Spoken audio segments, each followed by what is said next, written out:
What's up all my plant lovers? Devin is here and I have a really awesome plant that I want to talk about today. That would be the Dragon Wing Begonia. So if you're not familiar, my family and I, we are purveyors of plants, all sorts, perennials, house plants, annuals, edibles. We do retail, we also do wholesale. And at our wholesale facilities in Michigan, we're a good sized distributor for other growers, other retailers across the country. And over the last 5 years or so, one of our #1 sellers, most popular plants every single year is this guy, the Dragon Wing Begonia. So with that in mind, that means a lot of people are growing these plants because they love them just like I do. And I thought I would do a little video showing how to take care of them, some of the best practices. One thing that I have learned, if you want to get the best, most flowers and best growth out of these plants, there's one thing that you really got to do. And then we'll also touch base on propagation, which is really simple with these guys. So let's take a closer look. This is the Dragon Wing Begonia. They're originally native down to South America. It is a close relative of the angel wing begonias. They're cane begonias, so begonia hybrids that are of the cane sort. So I'll show you guys these canes here in a second. They're called, Dragon Wing Begonias because, well, they have like the angel wing-like foliage, which is just like these beautiful like wing-like leaves. The typical angel wing begonias have, the polka dots generally, but these dragon wings, they have beautiful pendant red or pink flowers. And I guess that's why they are called the Dragon Wing. I don't really know. Marketing, you know how it goes. But what I love about these is they have very thick, glossy foliage. These plants handle the heat and humidity pretty well. So if you're in the south, you can grow these. If you're in the north, they also do fantastically well. When you're growing in the north, I'm here in Pennsylvania, zone 6B. And I give this, so it's about 1 o'clock right now. The sun has already moved out of this part of my patio, and it gets good morning sunlight, a good 4 hours of morning sunlight, maybe 3 hours. So if you're in the north, like I am, I guess I'm considered in the north, that's pretty good. If you're further south, maybe like 2 hours of morning sunlight. They don't want to be in that really harsh afternoon sun down south, or even here right now. Over there I have like a little microclimate that gets a lot of sunlight reflected from my white walls. Middle of the day, it's going to be a little hot for these guys. That being said, if you do have these growing and they have an opportunity to dry out too much, they will get wilted, but they do bounce back pretty quickly. They're pretty resilient plants, and they flower for a really long time. I think that's why people like them. That's why I like them, because they do provide beautiful flowers like this for a really long time, pretty much from June until the first frost, with proper care, of course. And so let's take a little closer look.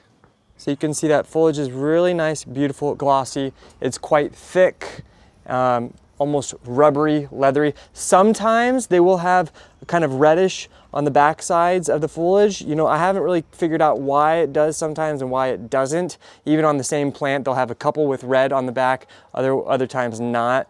And here you can see, this is why they call them cane begonias, because they do produce really thick cane-like stems, which keep them pretty strong. Now, if you're doing any research online, you'll see that they say that they max out at about 18 inches tall and get about 12 inches wide. I don't,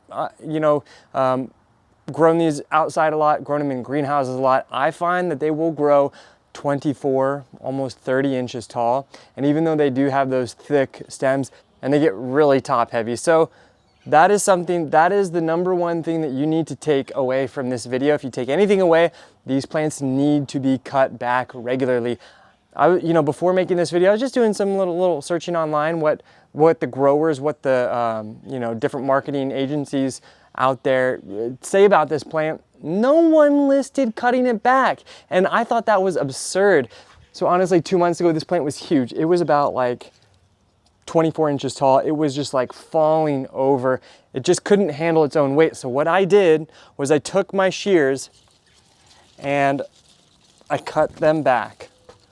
I cut back all the stems 100%. So you can see I cut it back here. I cut it back here, I cut it back here and here. I just pretty much cut the entire plant back. And what that did was give it a chance to create a more dense plant that's nice and like bushy, so to speak, rather than super top heavy, super tall and overflowing. And look how it has filled out this hanging basket. It is phenomenal. I went from basically nothing to this full of growth within about 2 months. That is something that you really need to take notice as well. They're very fast growing plants. That's why I love them. Now in this hanging basket, I have 3 plants. They started from little like 3.5-inch containers. I planted 3 of them in this hanging basket. This is about a 12, 15 inches in diameter. So that's a pretty good size container for 3 of those like baby plants. You could do a single plant in like a 6 to 8 inch container. That would be great. They're also decent in the bedding, but I find like I'm saying, like as a bedding plant, they get kind of tall. So unless you're pretty good at like cutting back on a regular basis, I think they're better in containers, hanging baskets on your patio and on your porches. And look at those beautiful pendant flowers. They will be absolutely covered in these flowers in no time. And that's one of the things that's so special about them. You cut it back and in 6, 8 weeks, they're gonna have full flush of growth. They're gonna be all covered with these beautiful flowers once again. So it's a really long season of beauty and interest on your patio and on your decks. So they are such a beautiful plant to have on your patio and on your decks. Now this plant, it is hardy to zone 9. So for most of us, like me, that means they aren't gonna handle the winters outside. You gotta bring them inside. You don't need to trash them or compost them. They're great indoor houseplants. We'll go inside in a second and I'll show you. I have a couple houseplants of this plant inside growing as well, and I'll show you kind of the differences. But in terms of potting mix, average bagged potting mix for container plants is fine. I fertilize this once every 2, maybe 3 weeks, basically whenever I remember it. It doesn't matter, it's not like a super heavy feeder. But it's an absolutely stunning plant, handles the heat, humidity pretty well. It will bounce back quickly if you do forget to water it. Very, very fast grower, thick, beautiful, glossy foliage. The thickness of this foliage is one of the reasons why it is kind of can handle that heat and humidity pretty well. It doesn't allow as much water to evaporate as other plants might. So those are some of the reasons why it's a fantastic patio, garden, hanging basket plant. Now let's go inside and I'll show you guys my houseplant versions of them as well as a quick propagation technique. All right, so over here you can see my houseplant version.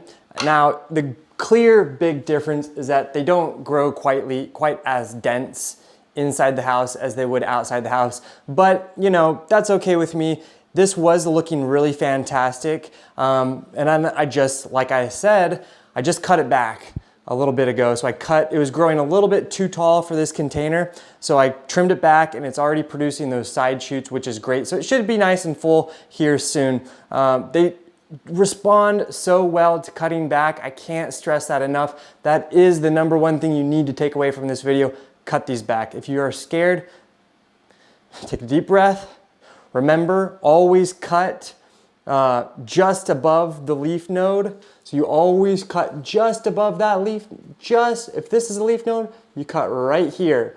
And that way you're gonna get branching that stems right out of that leaf node, and that is how you do it. I guess I didn't emphasize that well enough. Always cut just above that leaf node. And that's how you can maintain the plant looking good at the right height, the right shape that you want. Now also, if you've ever kind of, I guess real quick, in terms of lighting, normally I have this light on when I'm in my office. So it gets, and it's pretty close to the windows too. So it gets pretty decent lighting. I could put it right under a grow light.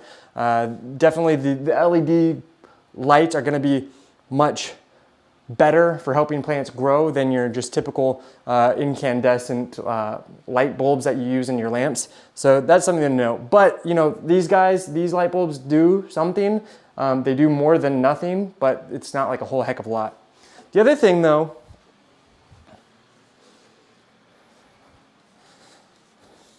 I have this guy over here growing as well. Now, this guy, I'm specifically just routinely cutting it back, cutting it back, cutting it back, cutting it back. They actually would make a pretty amazing kind of like faux bonsai plant. And the other thing you can do, let's see if I can, let's move this camera back. So I'm about to make a mess. Now the other thing you could do absolutely as well is pop these out. All right, you can see I have nice roots growing. So what you can do, absolutely, if you want to encourage like that bonsai look, which is what I do, I'll just take my hands and I'm gonna just like rip off some of these roots. That's okay.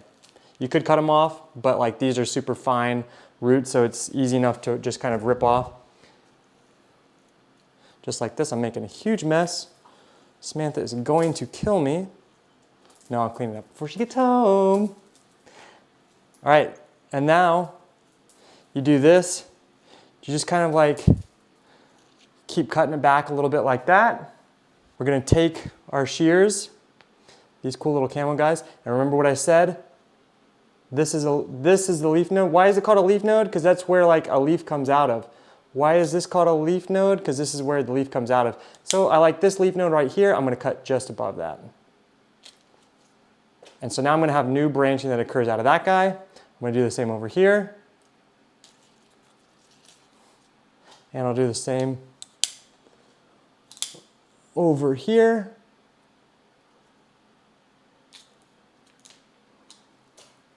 So now we have this cute little baby plant. Now what I'm gonna do, I'll fill my little pot back up with new fresh soil, replant it, and now it's gonna be encouraging what actually can happen over time.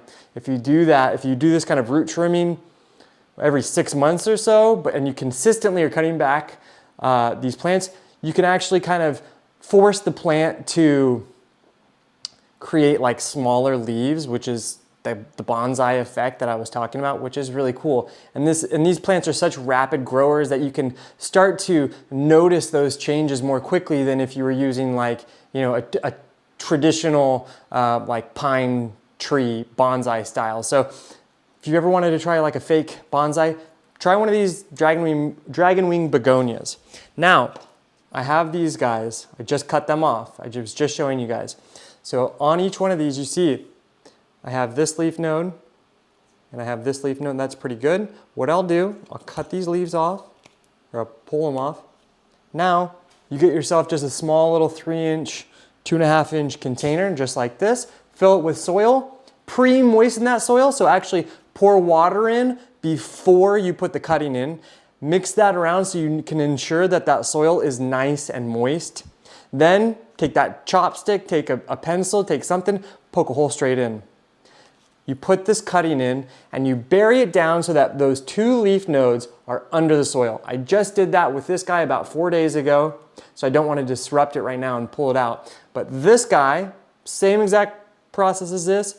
This should root maybe about 2 weeks, and within maybe 2 months, should be at a stage where, you know, you'll really, actually about a month, you'll probably start to see new growth. So these plants are very easy to propagate. That was a really quick example of how to propagate these Dragon Wing Begonias. They take very well to propagation. So try like a bonsai style. Try propagating if you've never tried propagating before. Ensure that you cut back just above those leaf nodes. And this is just, it's a fun plant. So anyways, I kind of went off a little bit off the path I was gonna take, but that's cool. That's why I like these videos. And I hope you enjoyed it as well. If you did, you found something interesting, leave a comment. I love to read your comments, especially when you give me either suggestions or you found that something was helpful in the video. That really helps me to kind of like formulate my future videos to include things that you guys enjoy. So that's very helpful. Also share your experiences if you do grow this plant, have other suggestions or other experiences than I mentioned. Always super helpful. There's a ton of you guys out there that are awesome plant people, just, you know, the type of people that I love to have in this community. So please share your experiences. Don't forget, subscribe if you enjoy the content. Every Sunday we have a little bit longer form videos like this guy. And throughout the week I do like those YouTube shorts, which is like the YouTube version of the Instagram Reels or TikTok videos, kind of, more or less. So stay tuned for all of that. Anyways, I'll catch you guys soon. I got a couple more things to do out in the garden. All right, ciao.